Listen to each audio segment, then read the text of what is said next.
Yung pamangkin ko kasi, may case kasi siya na yung late bloomer ba? Tapos, ano siya, anong tawag nito? Cerebral palsy din siya, atake siya ng seizure every now and then. Tapos, nung iba din kasi siya, ay may iba kasi na bata na yung health, ano ba, hindi mo maano kung may sakit o wala. Siya kasi, nag-main baby pa talaga siya, yung 8 years old ngayon, pero pag makita mo siya, yung ugali niya, nasa ano pa, months pa lang. Kasi hindi niya kayang, ano, buhatin yung katawan niya, hindi siya marunong maglakad, hindi siya marunong magsalita, din siya marunong kumain ng siya lang. Kailangan pa namin pakainin siya na nakaslant kasi hindi nga niya kaya yung katawan niya. So, dumating din sa punto na pabalik-balik kami ng ospital dahil sa tuwing nagsisure siya, yung ano pala, pag palaging nagsisure yung tao or yung bata or ano, mag-stuck pala yung ano niya, brain. So, yun ang cause niya. Naging tulala yung pamangkin ko.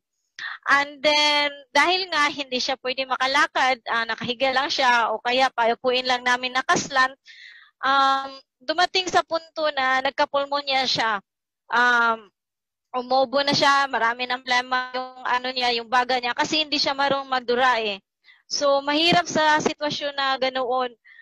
Yung ano niya, yung plema niya, nasa baga na niya. So, kailangan namin siyang i-admit now and then kasi yun na nga, nagkomplikasyon, naging pulmonya siya pero mas grabe na. Yung last nga ng ano namin admission ng 2019, sabi ng doktor na i-open yung sa may dibdib niya para doon nilagay yung yung hose para bawasan yung yung plema sa baga niya. So ito siya ito yung last na admission niya. Grabe kasi marami na yung plema sa baga niya. So nang nag-admit kami sa Bendisoto, yun na nga, ang advice ng doktor, i-open yung sa dibdib niya kasi para mabawasan yung niya, ng plema. Umiyak ako kasi masakit kasi kahit na hindi ko anak siya kasi back 2017 yung nanay niya namatay kasi sa breast cancer. So mahirap pero wala tayong magagawa, ganun talaga yung buhay may para-paraan lang kasi yung Panginoon kung paano natin harapin yung buhay natin. So sabi ko sa Dr. Doc, bigyan niyo na lang po kami ng waiver kasi ayaw ko pong ma-open yung niya dibdib kasi may nakita kasi akong bata doon, same case din niya. Kailangan din i-open. So, yun na nga, pina-open nila. Pero afterwards, iniwanan naman nila yung bata until namatay yung bata. So, nung nakita ko pamangkin ko kung yun ang sitwasyon niya, sabi ko, ayoko na lang. Buti pa, umuwi na lang kami at saka doon na lang talaga sa bahay na lang kung ano na lang ang magagawa namin. Pero salamat sa Diyos kasi hanggang ngayon na dito pa siya. Lalo na nung na-take na siya ng Forte Placenta. Kasi ito si Anissa kasi, hindi kasi ito makatulog ng maayos. Hanggang 3 hours lang talaga yung tulog niya. Pinakamataas na talaga yun. Sensitive din siya. Pag madali lang siyang maling at hindi na naman makatulog. Tapos ang ingay-ingay ng niya, dibdib niya. Kasi nga, yun nga, maraming plema. Nag-take na siya ng product.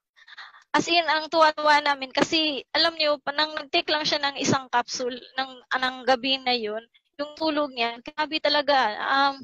As in, for the first time talaga, nung nagganon siya, mulang bata pa siya hanggang lumaki siya, nakatulog talaga siya ng straight. Wala, hindi talaga siya gumigising. Nakatulog siya ng mataas na ng time. So natuloy kasi sino namang hindi matuwa, 'di ba? Nakikita mo yung bata nung lumaki siya na yung tulog niya, paputol-putol, gigising siya hanggang 2 hours, 3 hours, ganun lang yung tulog niya. And then nang napatuloy siya nag-inom, wala na yung seizure niya. Bali, nag-ano na siya, nag-improve na siya. So, may maintenance naman siya, yung phenobarbital. Pero, hindi namin yan tinanggal pa kasi kailangan kasi sa doktor talaga. Kasi bigay ng doktor yan Kailangan talaga ma-check yung niya, ng brainwave niya kung kailangan na bang tanggalin yung maintenance siya. So, nung nag-take siya nung 2019 yung last admission niya, wala na talaga hanggang ngayon. Di na talaga kami nag-a-admit. Tsaka marami ng improvement sa kanya kasi maigat, tapos yung ulo niya, inaano na niya, ano yung inaangat-angat na niya, tapos hindi mo na siya pwedeng iwanan na dyan lang sa higaan niya na walang, yung walang divider kasi baka mahulog siya kasi umiikot na siya sa, sa bed niya. So, marami talaga yung niya, yung improvement niya.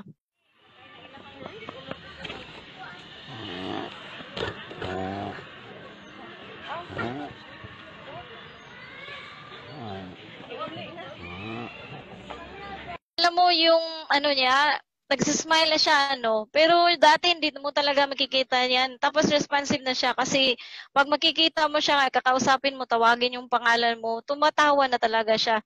Yung bang na-change talaga yung life namin dahil doon sa changes ni Anisia kasi nung nagkasakit talaga siya, tsaka yung problema na niya na ganun, kami lahat na pamilya niya talaga parang nagkasakit na rin. Di din kami, matitingnan namin siya na ganun yung sitwasyon niya. Yung maingay sa kanya, yung sleep niya. Pero salamat sa Diyos, ngayon wala na yun.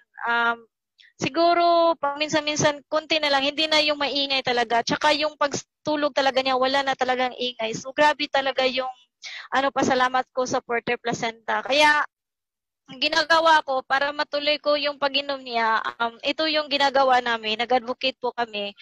Nag-share kami ng product tungkol sa Forte Placenta. Ang maganda kasi dito sa company, kasi hindi ka pinuforce na talaga, yung magbibinta ka, wala talaga yan. Ayaw ng company magbinta ka ng product natin. Ang gusto lang talaga nila na may share nila may share natin yung anong experience natin sa product. Gusto lang talaga namin na makatulong, gusto lang namin po na may share ninyo ito sa sa ibang mga taong kakilala nyo kasi baka kayo yung makatulong sa kanila sa paghihirap nila ngayon sa kanilang mga sa kanilang mga dinadamdam sa sarili ba, yung mga sakit nila. Kasi yung pera makikita lang talaga naman yan eh. Pero yung tao na natulungan mo dahil na-introducean nyo siya dito at nag-extend yung life nila, habang buhay po yung magpapasalamat sa inyo. Yun lang talagang fulfillment na na-feel namin, kami mga associate po. Ay sana po mag-join din kayo po para din makatulong din kayo sa ibang tao, the same namin po. Yung blessing sa Diyos po, ay grabe talaga kung ikaw ay tumutulong sa ibang tao.